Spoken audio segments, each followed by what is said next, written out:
Adobe menghasilkan lebih banyak uang daripada kapanpun dalam 40 tahun sejarahnya. Jadi kenapa Wall Street bersikap seolah-olah sedang menyaksikan sebuah perusahaan tumbang di depan mata? Ada sesuatu yang tidak masuk akal. Sementara internet teralihkan oleh gugatan FTC senilai 150 juta dolar terkait biaya pembatalan tersembunyi, ada cerita yang jauh lebih besar yang luput dari perhatian. Cerita yang hampir tidak dibicarakan siapapun. Valuasi Adobe terus menurun. CEO lamanya yang telah menjabat selama 18 tahun baru saja mengundurkan diri. Dan dalam salah satu langkah paling aneh dalam sejarah teknologi baru-baru ini, perusahaan itu menghabiskan $1 miliar untuk merger yang bahkan tidak pernah terjadi. Standar industri ini bukan hanya sedang berdarah-darah. Mereka sedang membangun sebuah sistem yang bisa menggantikan orang-orang yang selama ini mereka andalkan. Bab 1. Hantu $1 miliar. Penjualan Adobe terus meningkat. Perusahaan ini mencatat pendapatan sebesar $23,7 miliar untuk tahun 2025. Tapi sahamnya itu cerita yang berbeda. Nilainya hanya bergerak ke satu arah, turun. Sahamnya telah kehilangan hampir sepertiga nilainya hanya dalam setahun terakhir. Menutup tahun 2025 dengan harga saham sedikit di bawah $350 per lembar. Sejak itu, penurunannya sangat tajam dengan harga saham ditutup pada bulan April 2026 di angka $246. Memang belum mencapai titik terendah, tapi trennya sama sekali tidak bagus. Angkanya bahkan lebih buruk jika Anda melihat rasio harga terhadap laba. Angka itu turun menjadi 14,17 dibandingkan puncaknya yang mencapai 152,98 pada tahun 2014. Penurunannya terus terjadi sejak tahun 2024. Di balik layar, semuanya berjalan buruk bagi Adobe. Adobe merancang dirinya untuk menjadi tak tergantikan, sebuah toko serba ada untuk segala kebutuhan desain web. Itu adalah alat utama yang digunakan oleh generasi digital dan tampaknya itu berhasil.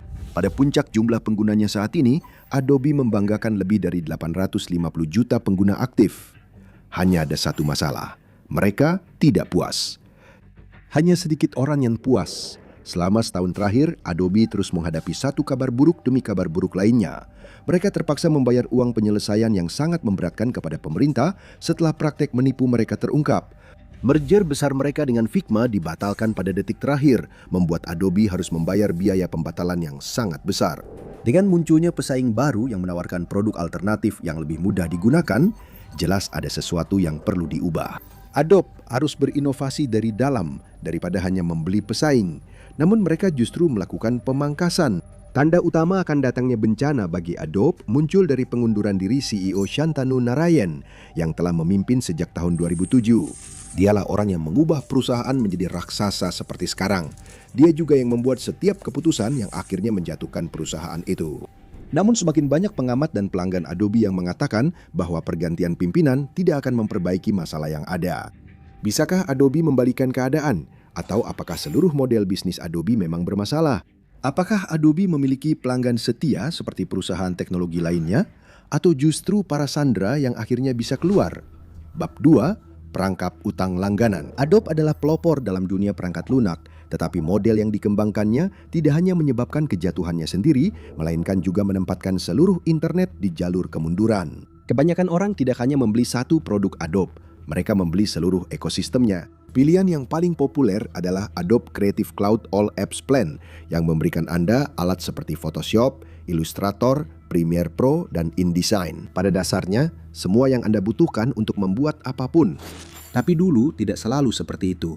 Dahulu Anda harus membeli setiap aplikasi secara terpisah. Satu program bisa berharga sekitar $700 dan paket lengkap Creative Suite dijual antara $1.500 hingga $2.600. Itu memang mahal, tapi setelah Anda membayar, itu menjadi milik Anda setidaknya sampai menjadi usang.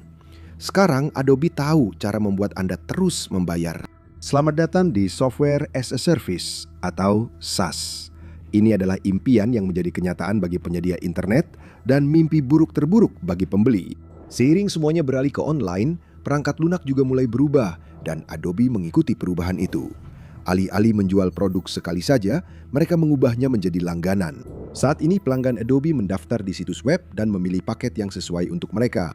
Paket paling dasar dengan penyimpanan terbatas bisa didapatkan hanya dengan $9,99 per bulan.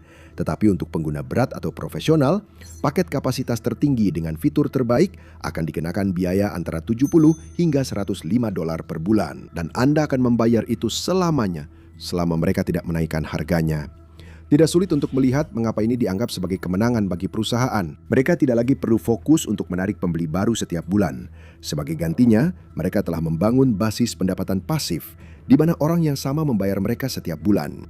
Bulan pertama itu akan terasa murah jika dibandingkan dengan paket asli. Tapi mari kita lihat dari sisi yang paling mahal. Paket Adobe kelas atas yang harganya $2.600 akan terlampaui dalam sekitar 2 tahun jika Anda membayar opsi yang paling mahal setiap bulan. Setidaknya Anda selalu bisa membatalkan langganan ketika sudah selesai, bukan?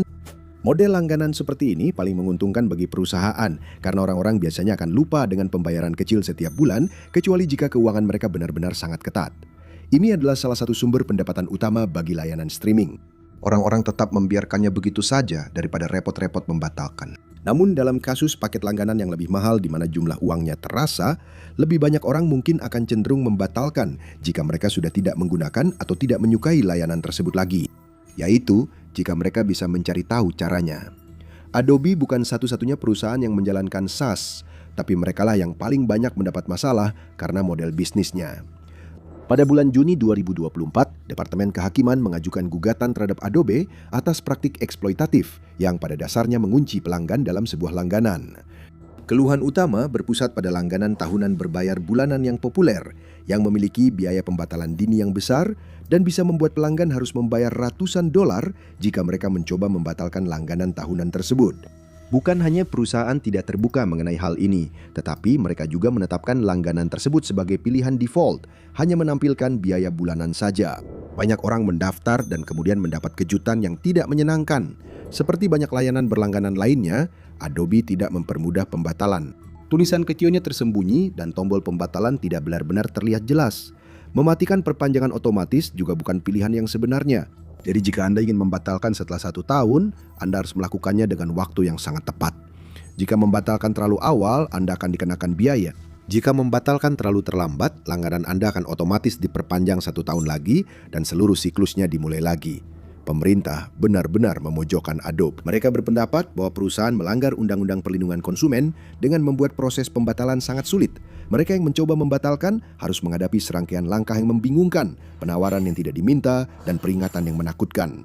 Dan hal itu akan membuat Adobe harus membayar $150 juta, sebagian digunakan untuk mengganti rugi pelanggan, serta adanya perintah pengadilan untuk menghentikan banyak taktik predator mereka. Namun kerugian yang lebih besar bukanlah pada keuangan Adobe, melainkan pada reputasinya. Adobe kini mendapat kesan sebagai perusahaan yang bermusuhan dengan para penggunanya. Mereka ingin menjebak para pengguna dalam jaringan langganan yang tidak bisa mereka tinggalkan. Rasanya bukan seperti kemitraan, melainkan seperti situasi sandera. Adobe merasa tidak perlu menjaga sisi lemahnya.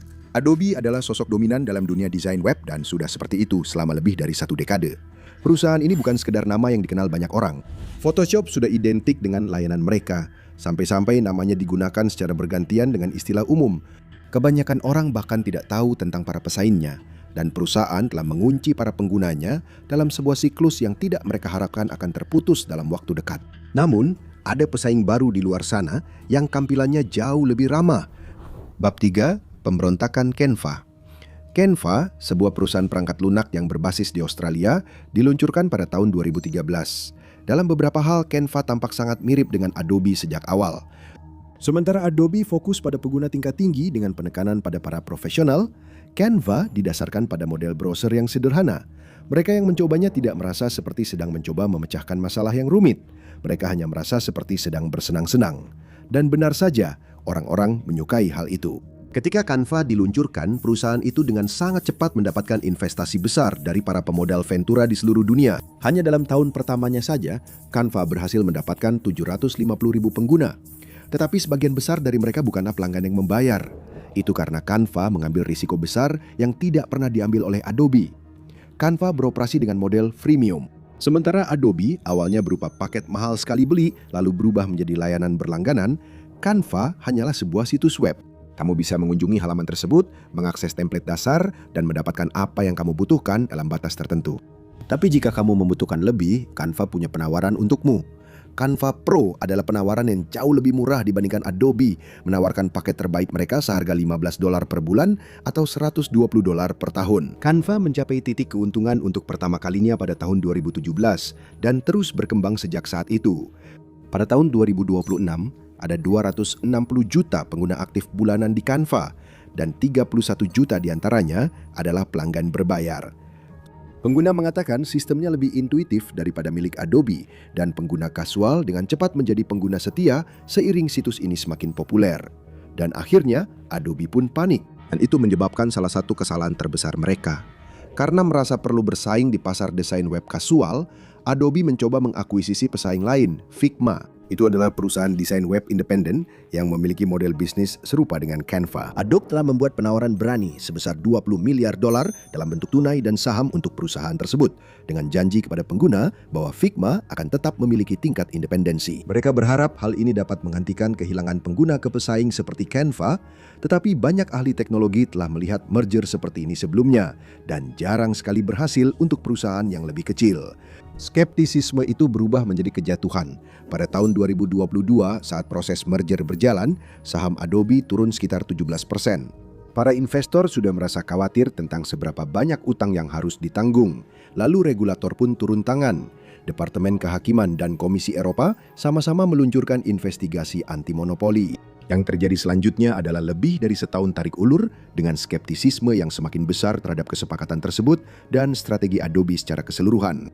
Akhirnya, kedua belah pihak mundur dan merger itu benar-benar gagal total. Karena Adobe gagal mendapatkan persetujuan, mereka harus membayar biaya pembatalan sebesar $1 miliar, pukulan lain yang nyaris tak sanggup mereka tanggung. Itu terjadi tepat pada waktunya ketika gempa terbesar mengguncang dunia desain grafis. Bab 4. Pengkhianatan besar terhadap kaum kreatif. Pada tahun 2022, ChatGPT hadir dan AI tidak lagi terbatas pada kalangan tertentu. Itu menjadi bagian dari arus utama dunia kreatif, apakah orang-orang siap atau tidak. Tiba-tiba, setiap perusahaan berlomba-lomba membuat versi mereka sendiri, dari Gemini milik Google hingga Grok milik X.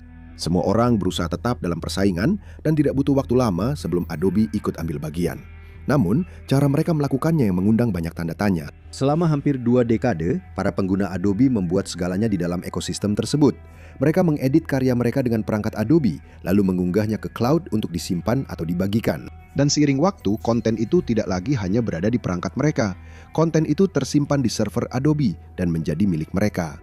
Mulai Juni 2024, pengguna diminta untuk menyetujui syarat dan ketentuan baru agar dapat terus menggunakan perangkat lunak Adobe mereka. Ini sebenarnya bukan hal baru, karena syarat dan ketentuan memang sering diperbarui di sebagian besar situs. Kebanyakan orang setuju tanpa membaca syarat dan ketentuan, tapi kali ini berbeda. Para pekerja kreatif kini mulai memperhatikan bagaimana semua perusahaan yang mereka gun akan merespons semakin banyaknya penggunaan AI dalam seni kreatif. Apa yang mereka temukan tentang Adobe benar-benar mengejutkan mereka. Syarat dan ketentuan baru mengharuskan pengguna memberikan lisensi non-eksklusif, berlaku di seluruh dunia, dan bebas royalti kepada perusahaan untuk semua konten yang diunggah atau diproses melalui layanan cloud Adobe. Bagi para pekerja kreatif yang ketakutan, frasa yang samar itu membuatnya terdengar seolah-olah tidak ada lagi karya yang dibuat di Adobe yang sepenuhnya menjadi milik pengguna. Kesadaran yang menakutkan ini tidak datang dengan pengumuman besar, tetapi ketika sebuah pop-up wajib memblokir akses pengguna ke aplikasi mereka, hal itu memaksa mereka untuk membedah jargon hukum yang luas yang telah tersembunyi di dalam tulisan kecil selama bertahun-tahun. Di seluruh basis pengguna Adobe, kemarahan pun muncul saat orang-orang menyatakan penolakan mereka terhadap syarat baru ini. Namun hal itu lebih mudah diucapkan daripada dilakukan. Karena Adobe telah beralih ke cloud, sebagian besar pengguna menyimpan mayoritas konten mereka di sana. Mereka tidak memiliki akses ke konten tersebut di luar lingkungan Adobe. Untuk mendapatkan akses ke akun mereka, mereka harus menyetujui syarat dan ketentuan baru.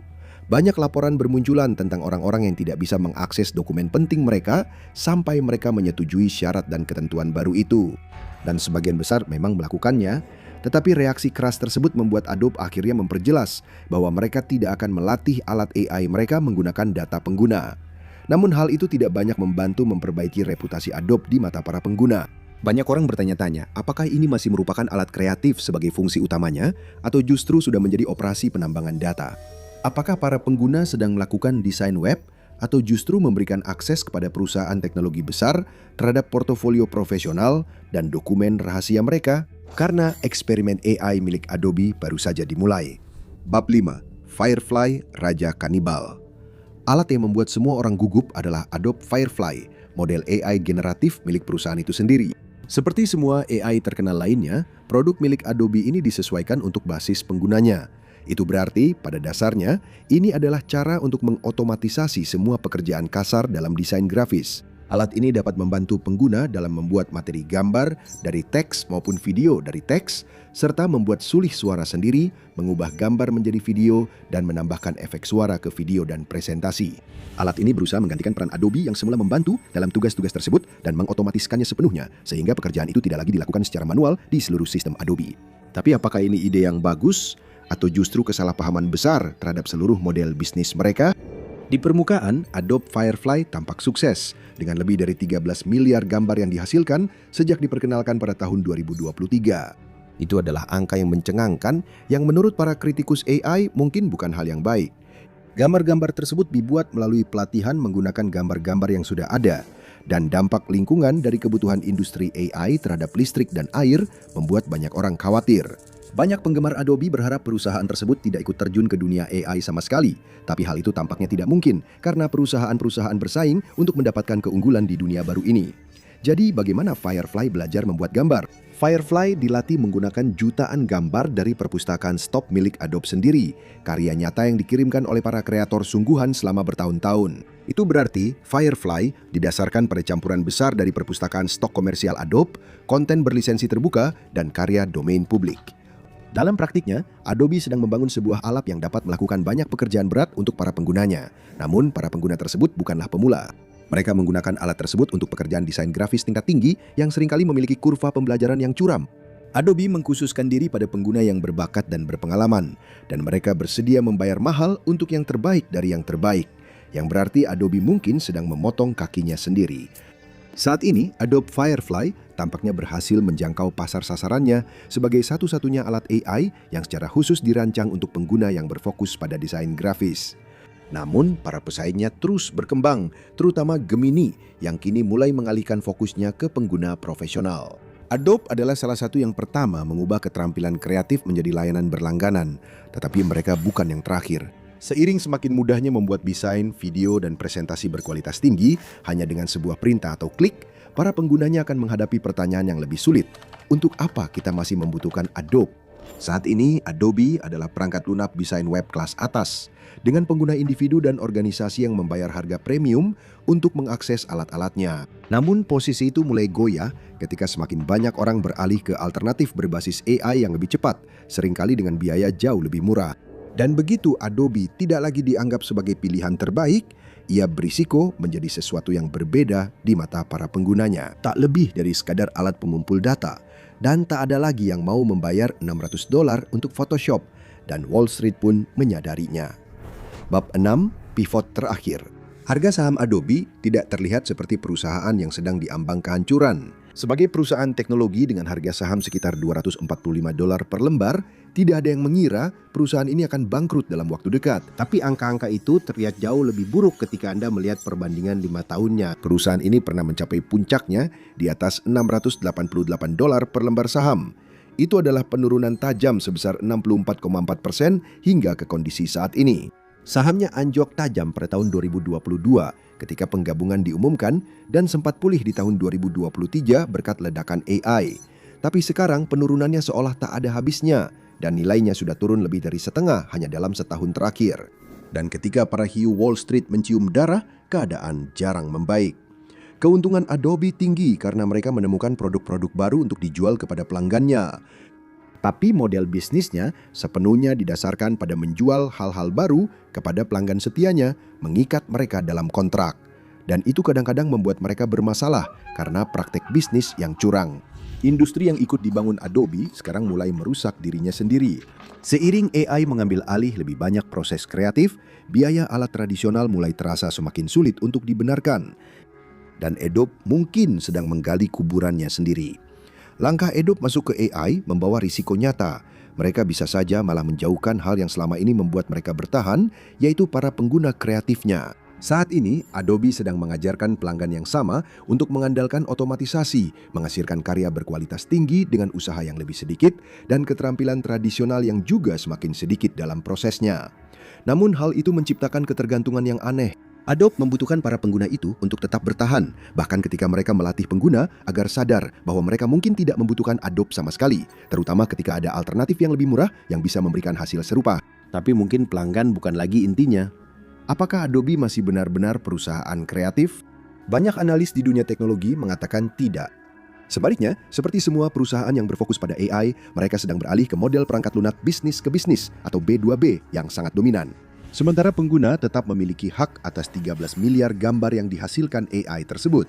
Model generatif eksklusif menjadi aset yang sangat bernilai bagi Adobe untuk dilisensikan kepada pelanggan korporat. 13 miliar gambar yang dihasilkan AI itu semuanya adalah milik Adobe, meskipun konten asli yang dibuat sebelumnya bukan milik mereka. Itu memberikan sejumlah besar data bagi Adobe untuk ditawarkan kepada pelanggan korporat. Tentu saja, selama pelanggan tersebut tetap bertahan. Adobe juga pernah mengalami kontroversi dalam beberapa tahun terakhir, tetapi mereka tidak menunjukkan tanda-tanda melambat. Nilai pasar mereka bahkan sudah lebih dari 90 miliar dolar. Bahkan denda dari regulator biasanya hanya dianggap sebagai biaya operasional bagi perusahaan teknologi besar. Adobe kemungkinan akan terus melaju dengan kecepatan penuh, berusaha mengumpulkan lebih banyak data melalui Firefly dan memonetisasi data tersebut untuk masa depannya sebagai perusahaan informasi yang digerakkan oleh AI. Dan pada titik itu, apakah Adobe bahkan masih membutuhkan pelanggan? Itulah pertanyaan yang tidak bisa dijawab oleh siapapun. Harga saham Adobe terus menurun tanpa tanda-tanda akan berhenti, tetapi perusahaan yakin para investornya akan membalikan keadaan. Namun jika basis pelanggannya pergi sebelum mencapai keberlanjutan finansial, perangkat lunak desain paling terkenal di internet mungkin telah berhasil mendesain ulang dirinya sendiri sampai tak lagi eksis. Adobe bukan satu-satunya perusahaan yang menghadapi kemungkinan skenario kepunahan.